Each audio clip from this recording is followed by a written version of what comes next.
الله تبارك وتعالى في شان حبيبه إن الله وملائكته يصلون على النبي يا أيها الذين آمنوا صلوا عليه وسلموا تسليما درود اللهم صل على محمد كما تحب وترضى له اللهم صل على محمد وأنزله المقعد المقرب عندك يوم القيامة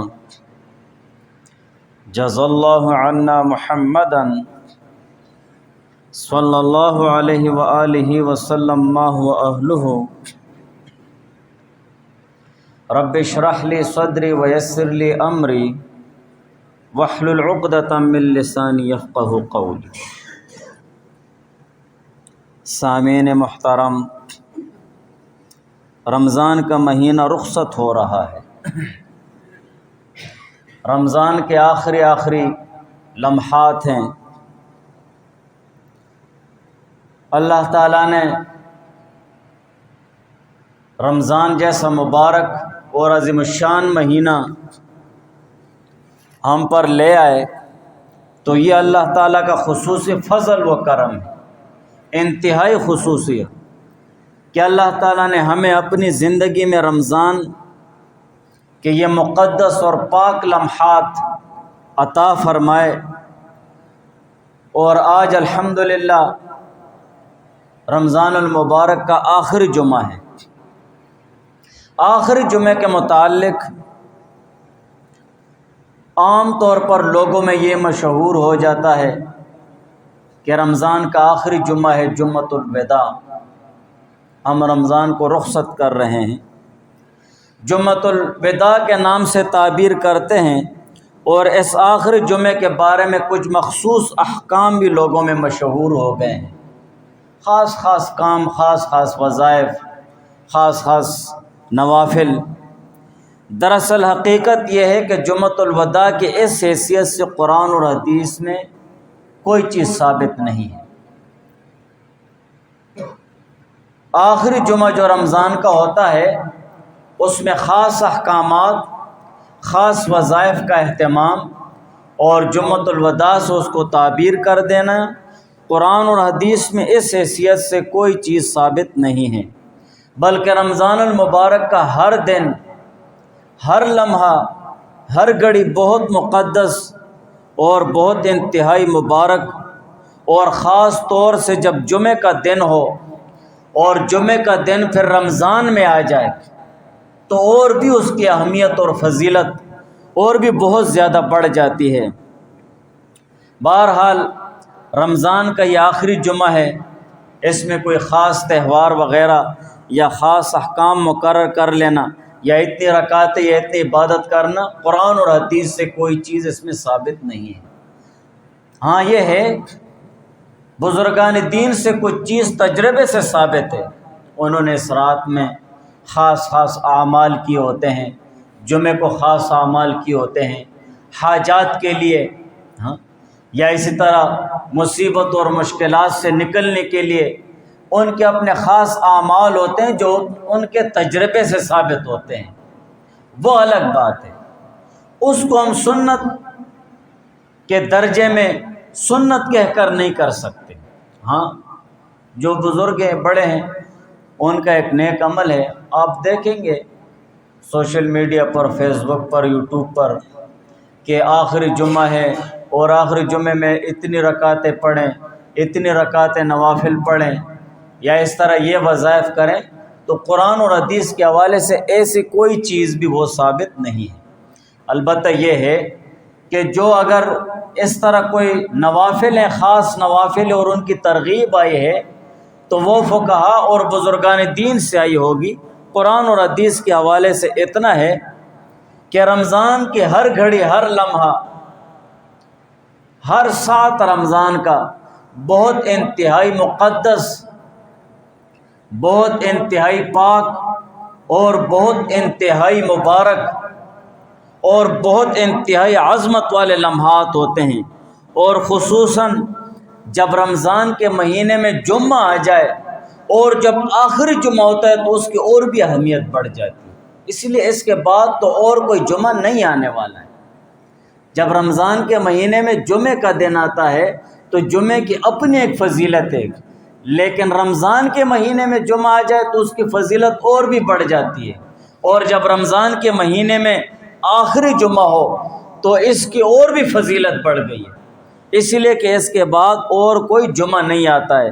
اب جب رمضان کا آخری جمعہ آتا ہے تو یہ اس بات کی علامت ہے، یہ اس بات کی نشانی ہے کہ رمضان رخصت ہونے والا ہے۔ بس رمضان رخصت ہونے والا ہے، رمضان جا رہا ہے، ہمیں ایک فکر لگ جانی چاہیے، ہمارے دل و دماغ میں ایک سوچ بیٹھ جائے اور ایک ایسا جذبہ بیٹھ جائے کہ جس کی کوئی مثال ہی نہ ہو۔ ہم اللہ تعالیٰ کے حضور میں گڑ گڑانا شروع کر دیں اور رونا دھونا شروع کر دے کہ رمضان کا یہ مبارک مہینہ اتنا عظیم الشان مہینہ، شہر رمضان الذی انزل فیہ القرآن، کہ جس میں اللہ تعالیٰ نے قرآن نازل کیا، جس مہینے میں شب قدر جیسے عظیم الشان رات ہے، جس مہینے میں اعتکاف جیسی بہت بڑی عبادت کی جاتی ہے، جس مہینے کے ہر لمحے میں ہر گھڑی میں اللہ تعالیٰ کی خصوصی رحمت برستی ہے، جس مہینے میں اللہ تعالیٰ جنت کے دروازے کھول دیتے ہیں۔ یہ ایسا مہینہ ہے کہ اس میں دوزخ اور جہنموں کے دروازے بند کر دیے جاتے ہیں، اور اللہ تعالیٰ تمام مومن مسلمانوں کو بخشنے کے لیے وہ بہانے، اور اللہ تعالیٰ اپنے تمام مومن مسلمانوں کو بخشنے کے لیے طرح طرح کی چھوٹی چھوٹی نیکی بھی اللہ تعالیٰ بخش دیتے ہیں۔ یہ ایسا مہینہ ہے، اور ہم اللہ تعالیٰ کے سامنے روئیں کہ یا اللہ یہ مہینہ ہم سے چلا گیا ہے، یہ مہینہ ہم سے رخصت ہو رہا ہے، نہ معلوم اگلے رمضان تک ہم پہنچ پائیں گے یا نہیں۔ اس رمضان میں یہ لوگ چلے گئے ہیں، میرے یہ رشتہ دار وفات پا گئے، میرے یہ پڑوسی وفات پا گئے، یا اللہ یہ رمضان رخصت ہو رہا ہے۔ اب جب رمضان رخصت ہو رہا ہے تو ہمیں دو کام بہت انتہائی ضروری کرنے ہیں، دو کام۔ پہلا کام وہ اللہ تعالیٰ کا شکر ادا کرنا ہے، اللہ تعالیٰ کا شکر ادا کرنا ہے اس بات پر کہ اللہ تعالیٰ نے اپنے فضل اور کرم سے رمضان کا جو مقدس مہینہ ہے اور رمضان کا بابرکت مہینہ ہے وہ ہمیں عطا فرمایا، اور اللہ تعالیٰ نے اپنے بارگاہ میں حاضری کی توفیق عطا فرمائی۔ اس طرح ہم شکر ادا کریں گے، الحمدللہ رب العالمین۔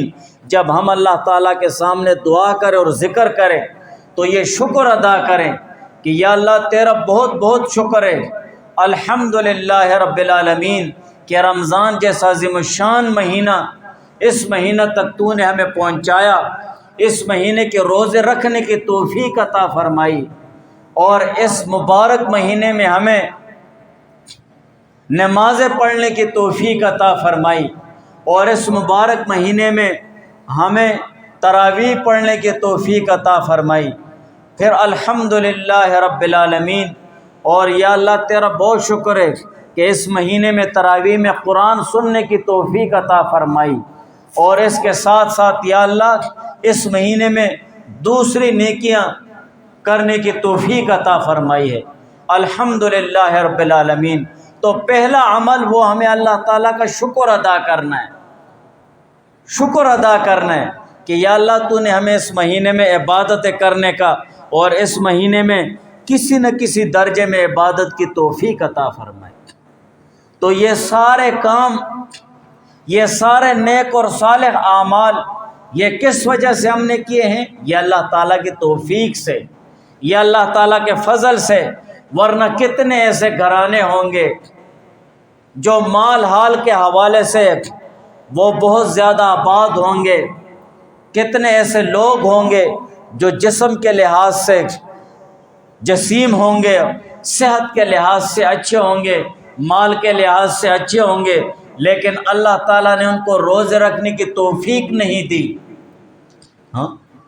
اللہ تعالیٰ نے ان سے روزے رکھنے کی توفیق اور اپنا خصوصی فضل اور اپنی رحمت کاملہ ان سے چھین لی ہے کہ تو اس قابل نہیں ہے کہ روزہ رکھ.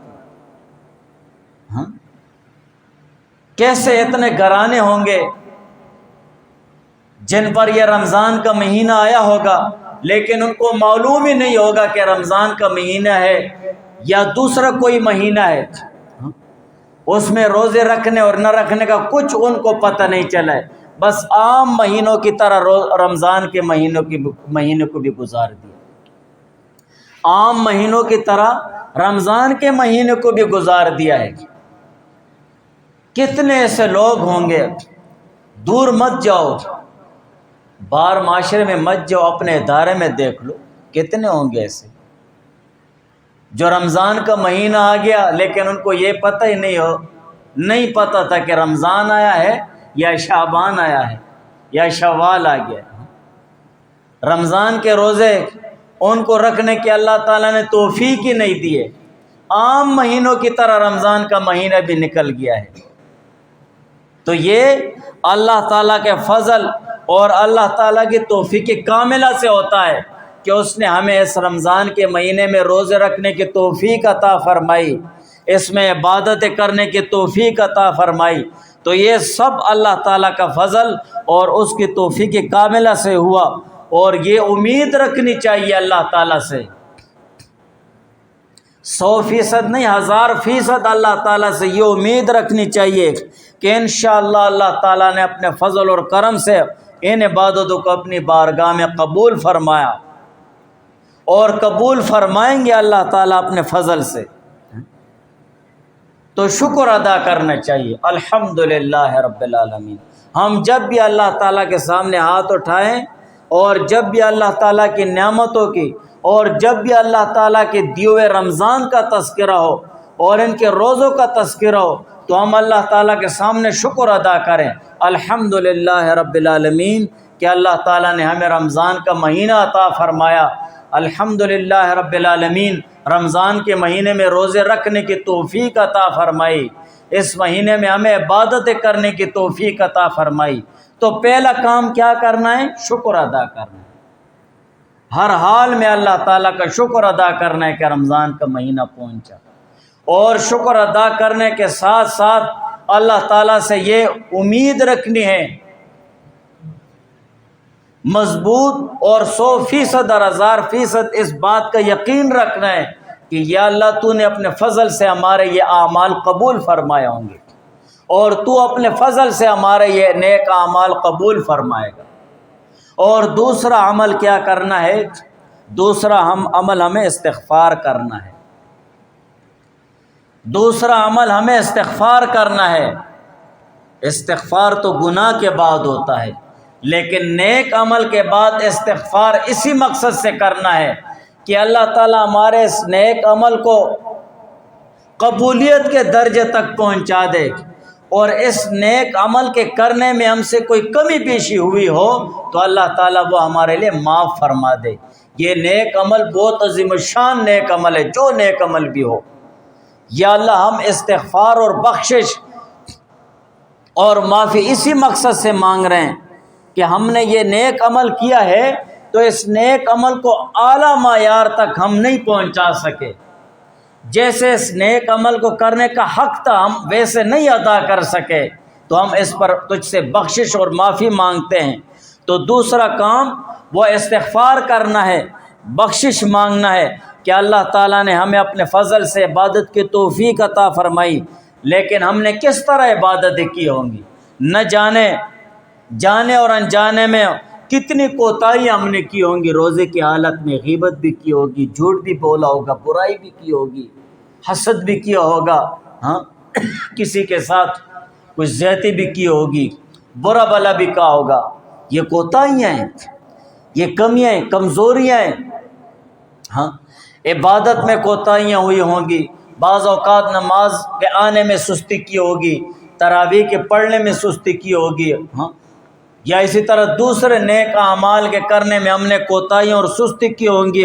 ان کوتاہیوں پر, ان غلطیوں پر اور ان سستیوں پر ہمیں اللہ تعالیٰ کے حضور میں توبہ اور استغفار کرنا چاہیے.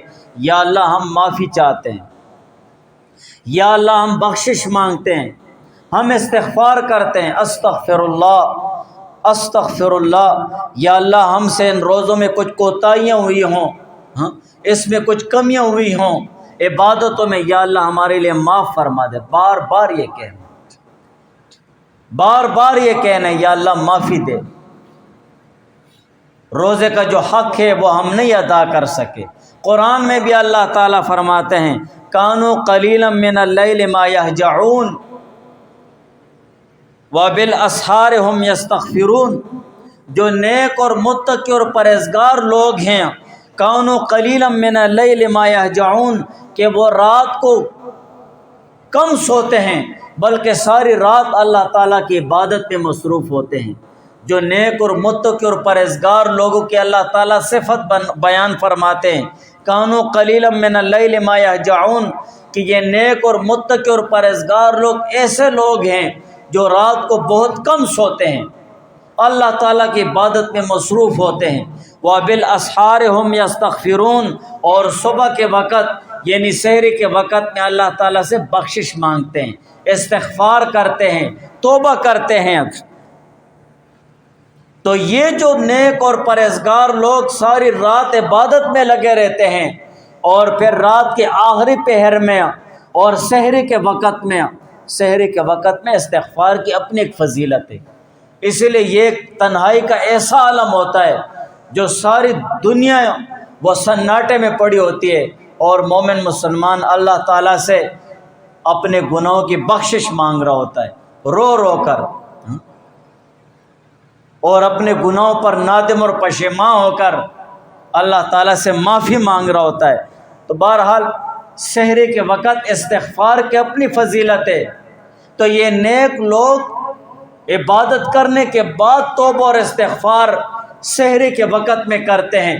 تو اس توبہ اور استغفار کا مقصد یہ ہے کہ یا اللہ جو عبادت ہم نے کی ہے تیری، ہم تیری عبادت کا حق ادا نہ کر سکے، یا اللہ ہمیں معافی دے۔ حضرت عائشہ صدیقہ رضی اللہ تعالی عنہا نے حضور پاک صلی اللہ علیہ وآلہ وسلم سے اس آیت کے بارے میں سوال کیا، تو حضور علیہ السلام سے پوچھا یا رسول اللہ استغفار تو کسی گناہ سے ہوتا ہے، لازمی بات ہے کہ انسان سے گناہ ہو جائے، غلطی ہو جائے تو پھر وہ اس کے بعد توبہ اور استغفار کرے گا، تب وہ گناہ اس کا معاف ہو گیا۔ تو حضور پاک صلی اللہ علیہ وسلم نے فرمایا کہ ہاں توبہ اور استغفار تو گناہ کے بعد ہوتا ہے، لیکن یہاں تو عبادت کے بعد وہ توبہ اور استغفار یہ لوگ کرتے ہیں، تو وہ اس وجہ سے کرتے ہیں کہ حضور علیہ السلام نے فرمایا وہ استغفار اس بات پر کر رہے ہیں کہ اللہ آپ کی عبادت کا جیسا حق تھا وہ حق ہم ادا نہیں کر سکے، اور فرماتے ہیں ما عبدناک حق کا عبادت کا، یا اللہ تیری عبادت کا جو حق تھا وہ ہم ادا نہ کر سکے۔ تیری ذات بہت عظیم الشان ذات ہے، تو نے بہت عظیم الشان مہینہ، بہت برکت والا مہینہ اور بہت پاک مہینہ ہمیں عطا کیا ہے، ہم اس مہینے کا حق ادا نہیں کر سکے۔ یا اللہ روزہ بہت عظیم الشان عبادت ہے، روزے کی حالت میں انسان فرشتوں کی کیفیت میں آ جاتا ہے، آسمانوں کے اوپر مومن مسلمان کا تعلق بن جاتا ہے۔ یا اللہ ہم اس کا حق ادا نہ کر سکے۔ ما عبدناک حق عبادت کا، یا اللہ ہم تیری عبادت کا حق ادا نہ کر سکے۔ ما عرفناک حق معرفت کا، اور تیری جو پہچان ہے، تیری جو معرفت ہے، تیرا جو خاص قرب ہے، ہم وہ قرب حاصل نہ کر سکے، اس معرفت تک ہم نہیں پہنچ سکے اور تیری عبادت کا حق ادا نہ کر سکے۔ اللہ ہم معافی چاہتے ہیں، یا اللہ ہم استغفار کرتے ہیں، یا اللہ ہم تجھ سے بخشش مانگتے ہیں۔ تو یہ دو کام ہمیں ابھی سے لازمی کرنا ہے۔ جب بھی ہم ہاتھ اٹھائیں یا اللہ تیرا شکر ہے، الحمدللہ رب العالمین کہ تو نے ہمیں اس مہینے میں روزہ رکھنے کی توفیق عطا فرمائی، یہ تیرے فضل سے اور تیری توفیق کاملہ سے ہوا ہے، ورنہ میری کوئی حیثیت نہیں۔ بہت ایسے لوگ ہوں گے جو ہم سے بہتر ہوں گے مال، حال اور جسم کے لحاظ سے، لیکن ان کو پتہ ہی نہیں چلا ہوگا کہ رمضان کا مہینہ آیا یا نہیں آیا ہے۔ عام مہینوں کی طرح وہ رمضان کا مہینہ بھی انہوں نے گزار دیا ہے، اور اپنے اعمال پر توبہ اور استغفار کرنا ہے کہ یا اللہ جیسے روزے رکھنے کا حق تھا، جیسے تیری عبادت کرنے کا حق تھا، وہ ہم ادا نہیں کر سکے، یا اللہ ہم تجھ سے توبہ اور استغفار کرتے ہیں، تجھ سے بخشش اور معافی مانگتے ہیں۔ تو یہ دو کام لازمی کرنا ہے ہر عبادت کے بعد، بلکہ یہ اپنا معمول بنا لینا چاہیے، اپنی زندگی بھر کا معمول بنا لینا چاہیے۔ ہر عبادت کے بعد، ہر نیک اور صالح عمل کے بعد الحمدللہ اور استغفر اللہ کہنا چاہیے، کہ الحمدللہ اس مقصد سے کہنا چاہیے کہ اللہ تعالیٰ نے عبادت کی توفیق دی، اللہ تعالیٰ نے نیکی کرنے کی توفیق دی۔ الحمدللہ، یا اللہ میرے یہ اوقات نہیں تھی، کتنی بڑی نیکی اور کتنی بڑی عبادت کرنے کی توفیق مجھے تو نے عطا فرمائی ہے۔ یا اللہ اپنے در میں بلانے کی توفیق عطا فرمائے۔ الحمدللہ مسجد میں اندر آ رہے ہو، اعتکاف کی نیت کر لو، اور پھر الحمدللہ یا اللہ تو نے اپنے گھر بلا لیا، ورنہ میری کیا اوقات تھی۔ کتنے ایسے لوگ ہوں گے جو تیرے گھر میں آنے کے وقت میں وہ دوسری طرف جا رہے ہوں گے، گناہوں کی طرف جا رہے ہوں گے، بدکاریوں کی طرف جا رہے ہوں گے، تیرے عبادت کا وقت ہے۔ یا اللہ تیرے طرف سے بلاوا آ گیا ہے، حی علی الصلاۃ، نماز کے لیے آ جاؤ، حی علی الفلاح، فلاح کے لیے کامیابی کی طرف آ جاؤ، دنیا اور آخرت کی کامیابی کی طرف آ جاؤ، دنیا و آخرت کی کامیابی کی طرف آ جاؤ، اللہ تعالیٰ کے گھر کی طرف آ جاؤ، اللہ تعالیٰ کی عبادت کی طرف آ جاؤ، یہ کامیابی ہے دنیا و آخرت کی۔ لیکن اس آواز ہونے کے باوجود بھی کچھ لوگ ایسے ہوں گے جو گناہ کی طرف جا رہے ہوں گے، بدکاری کی طرف جا رہے ہوں گے، تیرے نافرمانی کرنے پر تلے ہوں گے۔ یا اللہ تیرا بہت شکر ہے، الحمدللہ الحمدللہ، بیٹھ جاؤ، 2 رکعت شکرانے کے پڑھ لو، الحمدللہ یا اللہ تیرا بہت شکر۔ اور وہ نیک عمل کرنے کے بعد پھر استغفار میں لگ جاؤ، استغفر اللہ، یا اللہ تو نے نیک عمل کی توفیق عطا فرمائی، تیرا بہت شکر ہے، لیکن یا اللہ جیسا یہ نیک عمل کرنے کا حق تھا وہ حق میں ادا نہیں کر سکا، یا اللہ میں استغفار کرتا ہوں، استغفر اللہ، یا اللہ میں توبہ کرتا ہوں، میں اپنے اس نیک عمل کے کرنے میں کمی کوتاہی کے متعلق توبہ اور استغفار کرتا ہوں۔ تو یہ 2 کام اللہ تعالیٰ کے حضور میں ہر نیک عمل کے بعد کرنا چاہیے۔ حضرت ابوبکر صدیق رضی اللہ تعالیٰ عنہ فرماتے ہیں جب بھی کسی عبادت کی توفیق ہو جائے تو اللہ کے حضور میں 2 کام کرو، الحمدللہ کہو اور استغفر اللہ کہو۔ الحمدللہ سے اللہ تعالیٰ کی تعریف اور شکر ادا کرے کہ اس نے عبادت کی توفیق ہمیں عطا فرمائی ہے، اور اسی طرح استغفر اللہ تعالیٰ سے بخشش مانگو اس بات پر کہ جیسے عبادت کرنی چاہیے تھی ویسے عبادت نہ کر پائے۔ تو رمضان کا مہینہ رخصت ہو رہا ہے، ہمیں یہ 2 کام اہتمام سے کرنا چاہیے، پورے اپنے دل و دماغ کو حاضر کر کے، اور اسی طرح ہر نیک اور صالح عمل کے بعد ہمیں اس عبادت اور اس عمل اور اس طریقہ کار کو معمول بنا لینا چاہیے۔ کسی کے ساتھ نیکی کرنے کی توفیق مل گئی، الحمدللہ یار مجھے اس مسلمان کے ساتھ نیکی کرنے کی توفیق ملی، میرے دل کو سکون ملا، اور پھر کہو استغفر اللہ، یا اللہ اس نیکی کے کرنے میں مجھ سے کمی بیشی ہوئی ہو تو میرے لیے معافی فرما۔ تو رمضان کا مہینہ یہ رخصت ہو رہا ہے، یہ رمضان کا آخری جمعہ ہے، ہمیں اس جمعے میں جتنا بھی ہو سکے شام تک جتنا بھی ہو ہمیں عبادت میں لگ جانا چاہیے، اللہ تعالیٰ کے حضور میں توبہ اور استغفار میں لگ جانا چاہیے۔ اور سب سے بڑی بات یہ ہے جو بڑی سخت وعید ہے، جو بڑی سخت وعید ہے، جو حدیث میں ذکر ہوئی ہے، وہ ہمیں اپنے دل و دماغ میں رکھ لینا چاہیے۔ کعب بن عجرہ رضی اللہ تعالیٰ عنہ کی جو حدیث ہے حضور پاک صلی اللہ علیہ وسلم نے صحابہ سے فرمایا کہ ممبر کے قریب آ جاؤ۔ حضور علیہ السلام نے ممبر کہ ایک درجے پر پاؤں رکھا، قدم مبارک رکھا تو آمین فرمایا، دوسرے پر رکھا تو آمین فرمایا، تیسرے درجے پر قدم مبارک رکھا تو آمین فرمایا۔ پھر صحابہ نے آخر میں حضور علیہ السلام سے فرمایا یا رسول اللہ، ہم نے آپ سے آج عجیب بات دیکھی ہے، اس سے پہلے ہم نے آپ سے یہ بات نہیں دیکھی ہے۔ تو حضور علیہ السلام نے فرمایا ہاں، جبریل علیہ السلام تشریف لائے اور جبریل علیہ السلام نے بد دعا فرمائی۔ پہلی بد دعا جبریل علیہ السلام نے یہ فرمائی کہ ہلاک ہو جائے، ہلاک غرق ہو جائے۔ عربی کا لفظ ہے نا ہلاک، عام بھی استعمال ہوتا ہے۔ ہلاک غرق ہو جائے، تباہ ہو جائے، برباد ہو جائے، ہلاک کے یہ معنی، غرق ہو جائے، تباہ ہو جائے، برباد ہو جائے وہ شخص جس پر رمضان کا مہینہ آ جائے اور اس کی بخشش نہ ہو جائے۔ تو حضور علیہ السلام نے فرمایا آمین۔ اب آپ خود اندازہ کریں بد دعا دینے والی شخصیت کون ہے؟ جبریل علیہ السلام ہے، جو تمام فرشتوں میں عظیم الشان مرتبہ رکھنے والا فرشتہ ہے۔ اور اسی طرح بد دعا کس جگہ پر ہو رہی ہے؟ مسجد نبوی میں ہو رہی ہے۔